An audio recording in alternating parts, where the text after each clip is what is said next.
दिसंबर 1971 में भारत और पाकिस्तान के बीच तीसरा युद्ध लड़ा गया था और इसी युद्ध के दौरान राजस्थान के घने रेगिस्तान में छोटी सी जगह लोंगेवाला के बॉर्डर पर एक डिसाइसिव बैटल हुई थी, जिसने 1971 में हुए भारत पाक युद्ध का रुख बदल दिया था। 3 दिसंबर 1971 को भारत के कई एयरफील्ड्स पर अटैक करके पाकिस्तानियों ने अपनी करतूत से हिंदुस्तानी फौजियों का खून खौला दिया था। और अगले दिन 4 दिसंबर 1971 को जब भारत ने इस अटैक के जवाब में पाकिस्तान के ऊपर वॉर डिक्लेयर किया, तब पाकिस्तान ने वेस्ट साइड से भारत की सीमा से लगे लोंगेवाला पर सरप्राइज अटैक कर दिया। उन्हें लगा था कि भारत ने ईस्टर्न फ्रंट पर लड़ने में अपनी सारी शक्ति लगा दी है, वहीं दूसरी तरफ ये लोग वेस्टर्न फ्रंट से लोंगेवाला पर हमला करके रामगढ़ और जैसलमेर पर कब्जा जमा लेंगे। पाकिस्तान का इरादा वेस्टर्न सेक्टर में राजस्थान के बड़े से बड़े इलाके को कब्जा करके ईस्ट पाकिस्तान में हुई नुकसान की भरपाई करना था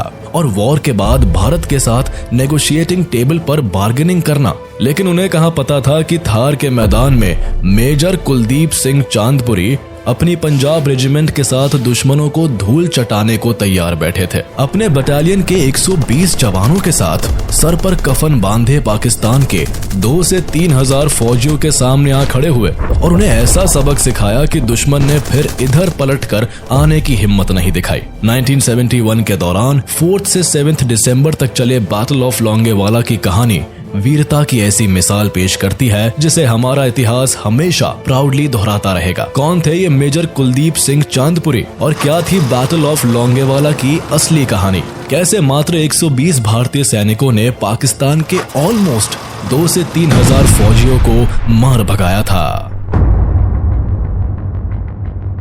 साल 1971 तक ईस्ट पाकिस्तान के अंदर चल रहे सिविल वॉर अपनी सारी लिमिट क्रॉस कर चुका था। पाकिस्तान की भेदभाव की पॉलिसी से परेशान होकर ईस्ट पाकिस्तान के लोग एक अलग देश बनाने की मांग पर अड़े थे।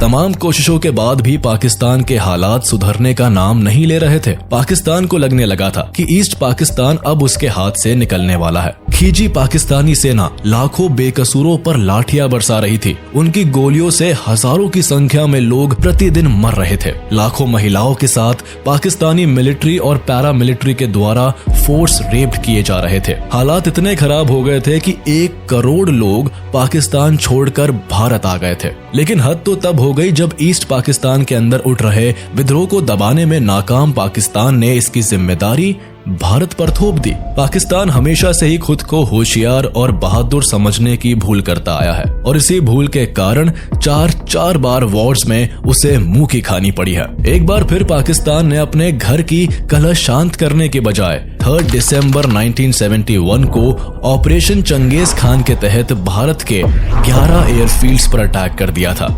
भारत को चूंकि पाकिस्तान की हरकतों का अंदाजा पहले से था और इसीलिए इंडियन आर्मी भी इस जंग के लिए तैयार थी। जवाब में भारत को भी वॉर में एंट्री लेनी पड़ी और 4 दिसंबर को भारत ने पाकिस्तान पर वॉर डिक्लेयर कर दिया। दोनों देशों के बीच चल रहे इस वॉर का मेन रीजन ईस्ट पाकिस्तान था, जो आज बांग्लादेश बन चुका है और इसी कारण से वॉर का मेन सेंटर भी ईस्ट पाकिस्तान और उसके आसपास का एरिया था।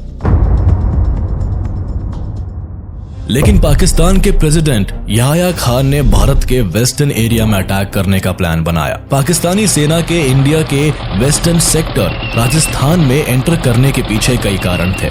इसमें से एक था ईस्ट पाकिस्तान में कमजोर पाकिस्तानी मिलिट्री। याह्या खान पाकिस्तान के सिक्योरिटी डॉक्ट्रिन को फॉलो कर रहे थे, जिसमें यह कहा गया था कि the defence of East Pakistan lies in the west. Pakistan ये बात अच्छे से जानता था कि ईस्टर्न फ्रंट पर इंटरनेशनल प्रेशर के चलते इंडो पाक वॉर ज्यादा दिन तक नहीं चलेगा।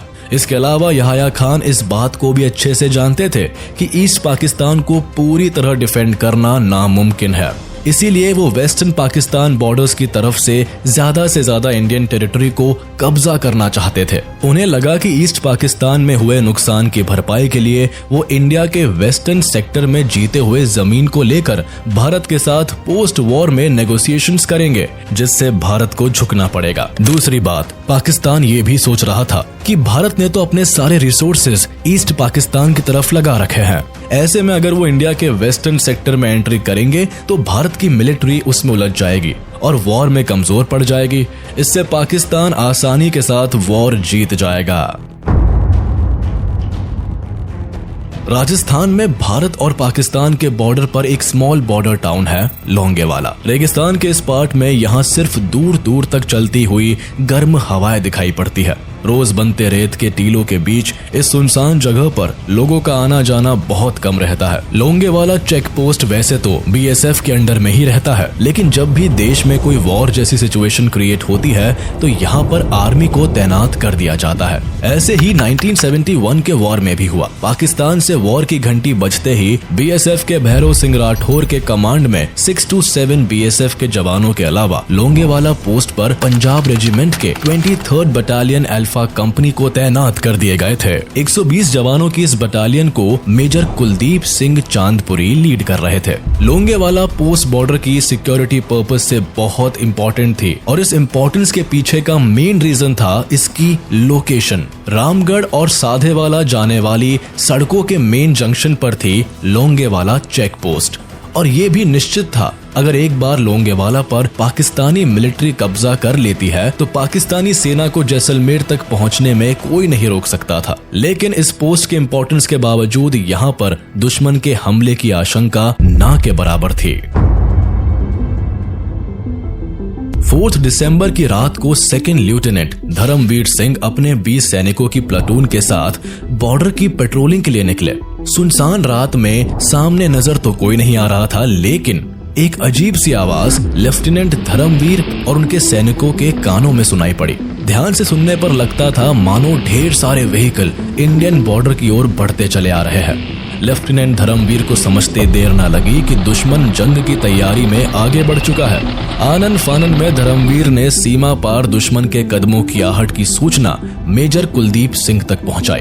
मेजर कुलदीप सिंह भली भांति जानते थे कि ये चेक पोस्ट पाकिस्तान की भारी भरकम सेना से लड़ने के लिए काफी नहीं है। उन्होंने तुरंत पाकिस्तानी सैनिकों के आने की सूचना आर्मी हेडक्वार्टर को दी। मेजर चांदपुरी की बटालियन के पास लिमिटेड वेपन्स थे। उनकी टीम के पास 2 medium machine gun, 2 81 mm motor और 4 shoulder fired anti tank rocket launcher थे। इसके अलावा उनकी टीम में कुछ लोग ऐसे भी थे जो बारूदी सुरंगें बिछा सके और दूसरी तरफ पाकिस्तानी सेना के पास लगभग 3000 जवानों वाली एक ब्रिगेड थी। 4 बटालियन से भरी हुई पाकिस्तान की मिलिट्री पूरी तरह से भारत के वेस्टर्न सेक्टर को डिस्ट्रॉय करने के लिए निकली थी। उनके पास T-59 एंड शर्मन टैंक्स की एक पूरी रेजिमेंट थी।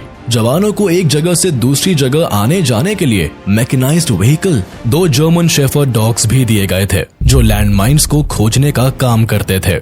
पाकिस्तान की सेना को इन्फॉर्मेशन मिली थी कि इस पोस्ट पर 10 से 12 बीएसएफ के सैनिक हो सकते हैं। Army headquarter Longewala check post तक तत्काल मदद पहुंचाने में असमर्थ था। कोहरे से भरी हुए भयानक रातें जिसमें एयरफोर्स के फाइटर जेट भी रात में उड़ान भरने में सक्षम नहीं थे। सुबह होने में कम से कम 7 घंटे का समय था।